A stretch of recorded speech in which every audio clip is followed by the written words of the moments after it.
Hi, I'm Larry Puckett, the DCC guy. Today I want to talk about Kadee couplers, and actually I'm going to have to divide this into two separate videos, maybe three, because I want to talk about at one point how to install Kadee couplers, how to fine-tune them, and various topics like that related to Kadees. And there's also a dichotomy in that we can talk about installations on U.S. Prototype cars and locomotives, and we can also focus on how to do it with UK and European locomotives and cars. So what I want to focus on today, though, is how do you go about operating with Kadee couplers on your locomotives and rolling stock. And that's important right now because it plays a role in how we decide where we're going to place the Undertrack magnets that are used for uncoupling cars and locomotives that use Kadee couplers. So stick around for the video and we'll take a look at Kadee couplers for operations. Okay, before we get started, I want to ask you to take a second to subscribe. Click on the subscribe box, and when that comes up, click on the little bell right next to it and click all. That way you'll be notified every time that I upload a new video.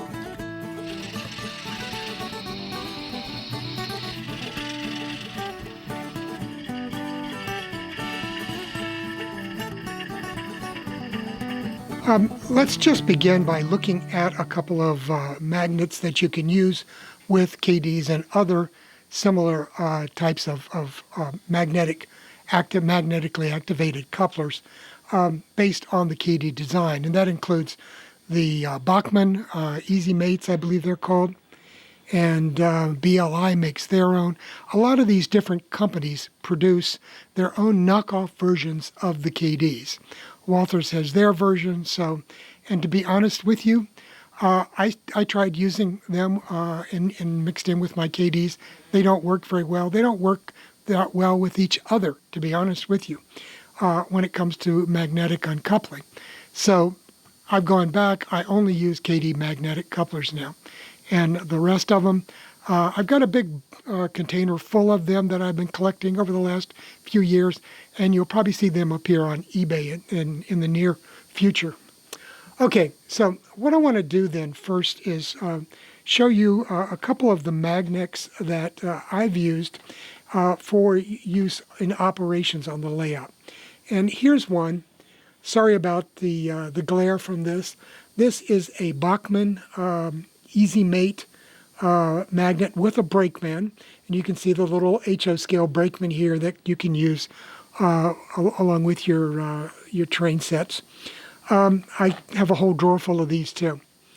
But basically, this is the magnet here, and it sits. You cut out a spot in your roadbed. Your cork roadbed is what I use. So I just leave a spot for that so that I can go ahead and drop that in, and then you just lay your rails right over top of it. And it produces a very strong magnetic force that will cause these Kadee type couplers to separate. Okay. Now, another type that Kadee makes are these right here. And you can see it looks like a little bar magnet, but it fits between the rails. Okay. And so this allows you to go ahead and put these in after the fact. After you've already laid all your track, you can drop these in place, and they will perform pretty much the same way that the under the track magnet will. The under track magnet is still just a little bit stronger. It's a little bit wider, so you're going to get a better separation of the couplers, but these work fairly well. And the great thing about these is you can put a piece of double-sided 3M Scotch tape on the bottom of these, and you can stick them down anywhere you want on your layout and test the locations for them after you've already laid your track and everything. So you can find the best spot. You don't have to figure out in advance where you want all of your magnets to be. And unfortunately, you do have to do that with these. You have to be able to figure out where you want to put these before you lay your track. I've managed to install a couple in places after the fact, but it's a difficult process. And so you're much better off doing this up front and figuring out where you want to put them and then do it. Okay, another option, and unfortunately I don't have one of these. I've ordered some additional ones to use on these modules, but I thought I had one. I didn't. I just had the empty package. So these are a number 309, and they're an electromagnetic under-the-track uncoupler. Okay, so you put these kits together, and then you just cut a hole in the top of your baseboard, drop these in place, and then you can wire these up to a 16-volt DC power supply. You can use an AC power supply with a bridge rectifier if you desire. But I just use a standard 16-volt bus under here to be able to activate all of my electronic uncouplers like these. But you put those in there and a push button to activate them, or one of the timer circuits that I've shown in the past in my videos. And I'll be showing how to install these because I'm going to use 4 of these on the modules. Now the reason why I do that, well, because with these your trains don't uncouple unexpectedly. As they float over a magnet. Because if you go over a magnet very, very slow, and the cars bunch up and bang up against each other, they can uncouple as they're going over a magnet, and that can be disconcerting in the middle of an operation to be crawling up through town in front of a station and suddenly have your train uncouple because you're going so slow that they tend to bump up against each other and uncouple. So if you put in an electromagnet in places like that, you control whether or not they're going to uncouple. And you can stop them right over that, hit the button, and the magnet will come on, you can uncouple and go on your way. But let's go ahead now then and take a look at, let me show you a couple of other things while we're here.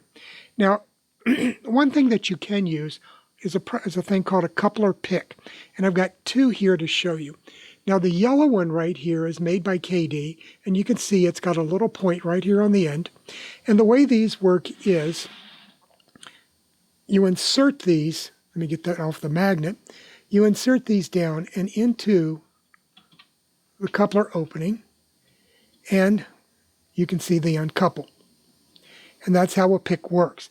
Now you see, I think you probably noticed I had difficulty in getting the coupler pick back out. And that is one of the problems with coupler picks.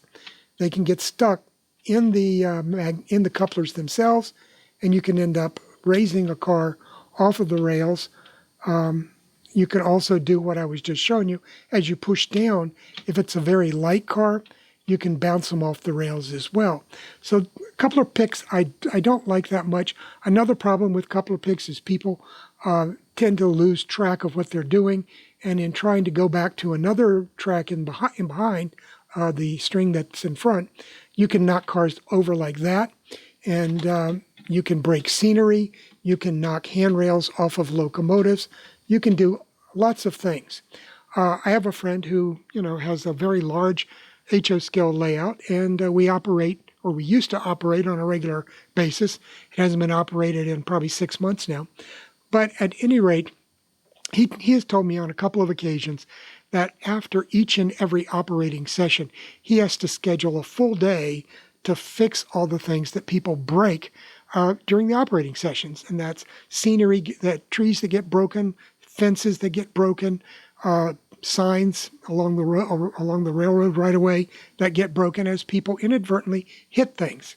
And another thing that can happen is, as people are moving underneath of a double-deck layout, they can catch the top of this in the wires, and that can create problems. So I just don't particularly like using these. And there are places, though, like out on the main line or in yards where you don't have magnets set up, where these come in handy, because you can use these anywhere that you don't have a magnet. This one here, it's a little, short bamboo skewer. It's about 5 inches long. I put some black heat shrink tubing here on the top, makes it easier to manipulate it. And then when these get dull, you just take some sandpaper and sand them back to a point again, and they work fine after that. But the basic way that a coupler pick works is you need the tension off of the cars, so they need to be pushed up against one another, and then you insert the coupler pick in between the couplers like that, and they'll come right off, or right apart. You also notice that this one came right off the rails, and that's one of the problems with coupler picks. And one thing I want to point out, I do add weight to all of mine. So you can see here I've added, those are 1/4 ounce weights each, so there's 3/4 of an ounce added into this. And I tend to follow the NMRA recommended practice on this, which is 1 ounce of weight for the car, and then 1/2 ounce for each inch of length. So for a 3-inch long car, that would be 1.5 ounces, and then the first ounce is 2.5 ounces. In this particular car, it should weigh 2 3/4 ounces. It only weighs 1.7 ounces, so that's a little bit light as far as things go. But I do, like I said, I do weight them all. Okay, what I want to do now is give you a demonstration of uncoupling and delayed uncoupling using the between the track magnet that I just showed you and the under the track magnets, which I'll show you in a minute. That's on a little bit different area of the track here. Okay, I'm going to back up a locomotive to this set of wagons, British UK prototype.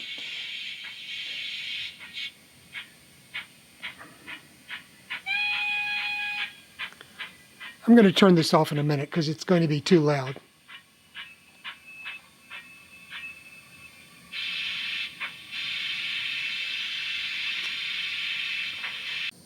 Okay, let's go ahead and we'll pull forward now, and we're going to go back and cut that, let's cut the brake van loose. And then we'll push it back out of the way using delayed uncoupling. Okay, we're coming up on the center of the magnet. Now, one thing about the way Kadees work is, as long as there's tension between the two cars, the Kadees will be tightly held together and they won't separate over the magnet. It's only when they back up a little bit, enough to release that tension, that the two trip pins are pulled to opposite sides of the magnet itself. Okay, and when those two trip pins pull to opposite sides, it opens the coupler heads. Okay, and then when you pull forward, they should disconnect. So let's watch. There. Now you can see that the two couplers are set opposite each other here. And now what happens when I back up, they're going to engage, but they're not going to come fully engaged. So I can push back and stop, pull forward. Whoops. That's one of the limitations. If you stop another set of cars or another pair of cars over top of the magnet, you'll uncouple unexpectedly. So you have to be very careful and watch what you're doing while you're switching using these under the track magnets. It's not as big an issue though with the American prototype cars. They're a lot longer. Okay, so we pull forward. You can see we've cut loose from the car, from the brake van here, and pulled forward. And now I stopped again, and because of the lack of tension on the two couplers, they separated over the magnet. So let's go back and pull everything here. I've got to stop right there. Now we'll pull forward again, and let's cut this car loose and push him back out of the way. Now you can see as soon as I stopped, they separated because the tension was released. And that's one issue with these cars when they are, with these couplers and these between the rail magnets. It's a very delicate balancing act to get them just right so that you won't uncouple unexpectedly. Okay, we can push this guy back and do the delayed uncoupling thing with him as soon as my other couplers clear that magnet. Okay, now as you can see, we've managed to push the car back out of the way, but again, I was going so slow that I lost the tension on that car because they just don't weigh enough. Now we got the delayed uncoupling. We're going to pull forward And see, with the tension on there, with the weight of the full string of cars, they're not uncoupling. But if I slow it down, all it takes is a little stutter in the movement of those cars to release just enough tension, and they will uncouple. Okay, so there we go. Let's back them up.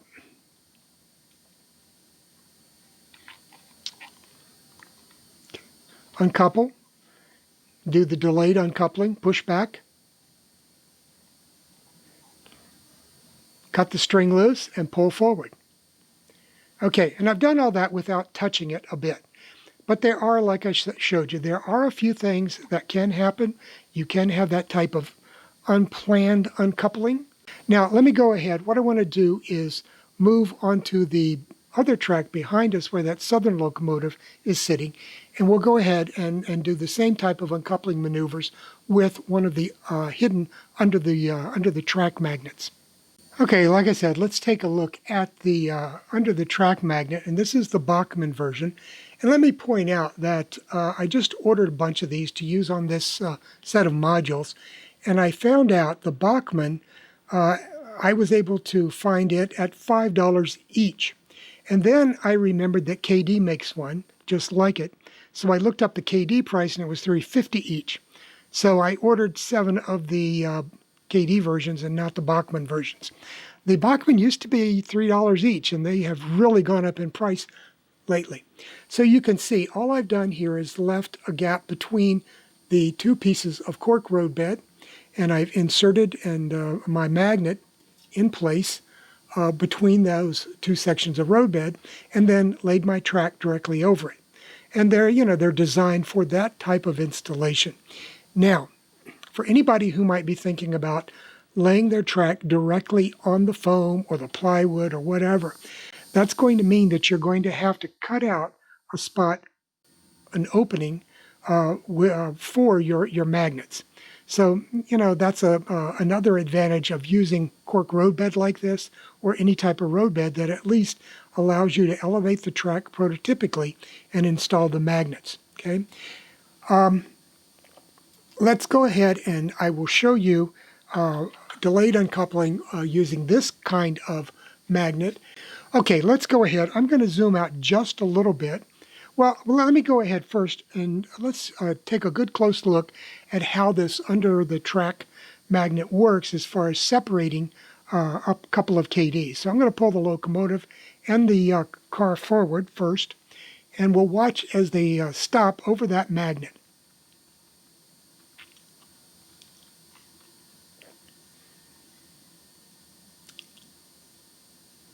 Okay, now I don't know if you can see, but those heads suddenly separated. So now if I pull back, I'm separated from the car. The 2 couplers are separated from each other. The trip pin on the locomotive is facing towards me. The trip pin on the car, on the Kadee on the car, is facing towards the brick wall in the background. And so the 2 coupler faces are slightly offset from one another. And that way, when I pull forward like this, they won't connect, okay? They will just engage. So I can push that car back, I can stop after setting it, and then I can pull the locomotive back without taking the car with me. And that's what you would do in a prototype operation practice. You would want to set a car off at a particular loading dock or whatever, and that allows you to stop at a magnet, set it up so that the 2 couplers are offset from each other and then not engaged, and then push that free car into the loading dock where you want to spot it. And that allows you to do that. So let me pull forward. I'm going to zoom out just a little bit now so we can get a better view of how this works. I'm going to pull forward, and let's go ahead and catch the whole train. And it's a short passenger train actually here. Okay, so he's just coupled up, and now he can pull the whole thing back. Now let's assume then that we want to cut out this one car, so we can stop right there over the magnet, release the tension just enough for them to separate, and then pull backwards again, and we've got it. And let's see if they separated far enough to do delayed uncoupling. So we'll push the string back, stop, and depart with that one car. And again, I've done this all without touching a car, touching a locomotive, anything. You know, before Kadees or without Kadees, and without the magnetic versions, I showed you how to use a pick. Another method, of course, is what's called the hand of God technique, where you reach in and lift the whole locomotive up far enough so that you can disconnect from a string of cars, and that's how it works. So the hand of God reaches in and does its thing. And of course, some people refer to that when they're talking about a coupler pick coming in and doing its job. There. So that's how, you would use a coupler pick. That's how you would use the Undertrack magnet. Now, let's talk about a couple of things that I wanted to point out as far as planning where to install these Undertrack magnets. Because as I said, if you're going to use this little guy here, you can put these anywhere because you can glue these down anywhere on your layout at any point after you've installed your track, okay? And like I said, you can put some double-sided tape on here and just move them around until you find the sweet spot for where you want to be able to do your uncoupling.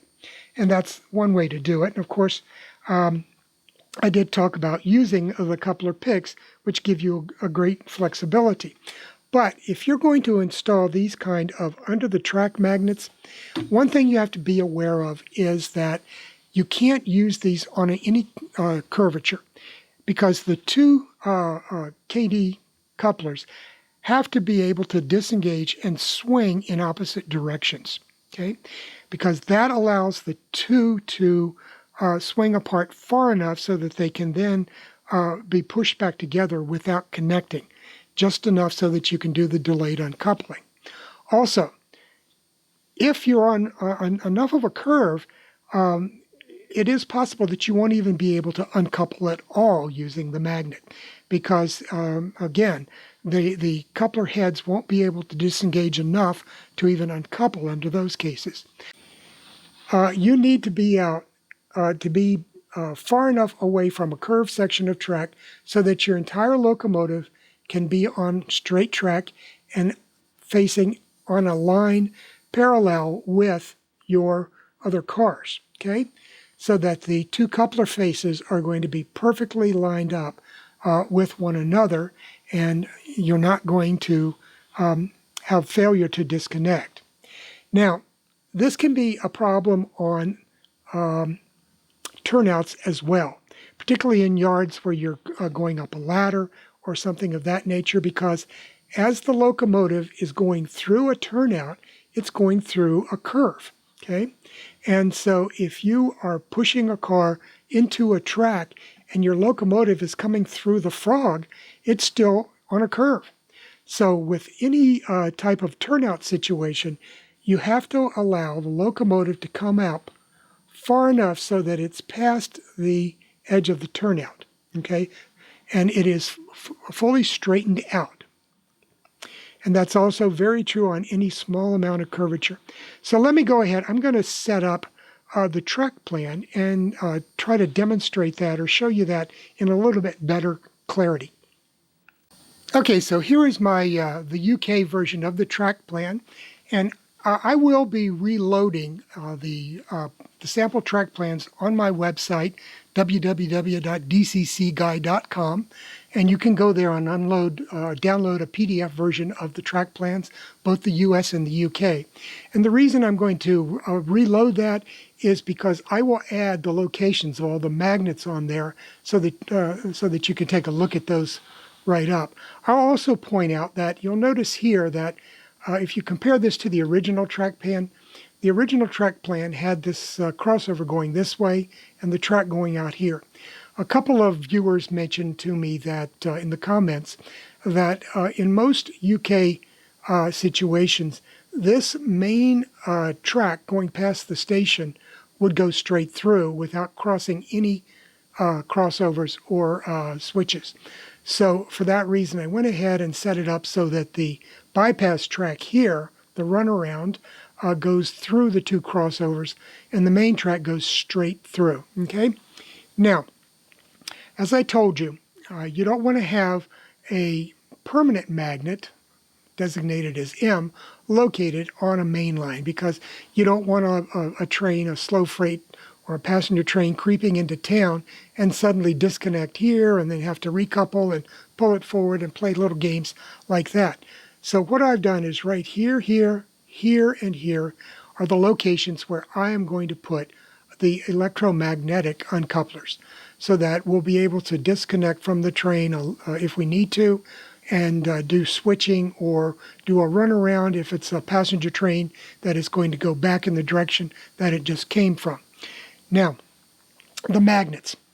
All the other locations are going to be, I'm going to be installing the Undertrack magnets like the ones I just showed you, similar to the Bachmann. You'll see here that I've chosen the straightest portion of this siding here, and the same here. So we're coming out of the turnout, leg of the turnout, the diverging leg. And before we go into this curve here or this curve here, I'm going to put my magnet right there so it's at the straightest point that we can find. And what I might actually do is actually set this up so that I've got a straight section in here just to make sure that we can uncouple reliably.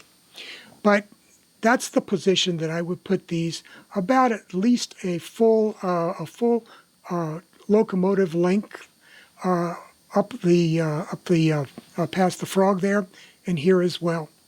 Now, if we go down into the yard, you notice here at this point right here, I've given it a full locomotive length at least before I'm going to install this magnet, and then the same thing here. So we've got these a full locomotive length in, so that it will be able to straighten out again and push and disconnect from cars and then push them in. Otherwise, I would have to put another magnet here to be able to push and disconnect from cars going into the goods shed itself. Whereas up here, I can just do a whole string and push them in. So that means that I can come in to this yard track and drop off a car here, or I can push it all the way up here and then back off using delayed uncoupling. The same thing here. Okay, I can come in, I can cut loose, back up, reconnect using delayed uncoupling and push the car in and then back off and leave it in place. Now down here at the cattle pen, I'm going to have about 3 car lengths to allow for 3 cars here. And you know, I probably will be doing a little bit more testing when I get ready to install these with some cars in place, just to make sure that I'm going to get enough space to do this. Make sure that everything is going to fit the way you want it to. You might want 3 cars in here, you might want 4 cars. So you have to plan that out and test it by setting out some cars on the track plan and seeing where you want things to actually end up.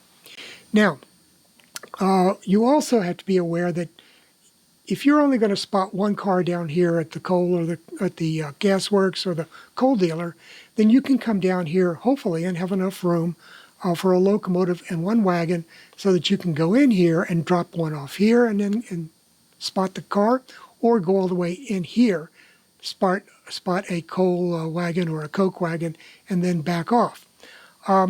If you have multiples in 1 string of cars, you're going to need to pull this guy out of the way first, and then bring in your string of cars to go in to the coal dealer and the gas works. And that's why I've got 2 of them here, because that allows me to push, say, 3 cars in. I can do delayed uncoupling of the coal car, push it in, delayed uncoupling of the coke car, push it to here, and then come back over to here and disconnect the 2 wagons for the coal dealer. Okay? So that's how you go about doing operations with this. And we'll be demonstrating that once we get this layout operating. We'll show how all of this is going to work in practice. Well, that's my wrap up on operating with Kadee couplers, and some things that you have to think about when you're making a decision as to where on a track plan and on a model railroad you need to install the Undertrack magnets if you choose to use them. Now, one of the things that I do want to point out, though, is that, there are other options, as I showed you. So you can decide not to use magnets at all.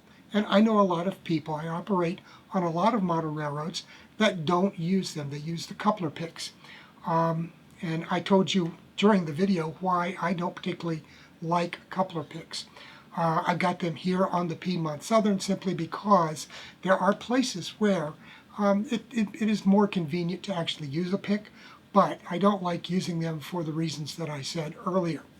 Okay, so I'll see you again on Friday, and on Friday we'll start laying some of the cork road bed, and also I'll show you how I go about installing the permanent magnet uncouplers on the layout. So have a good week. Bye now.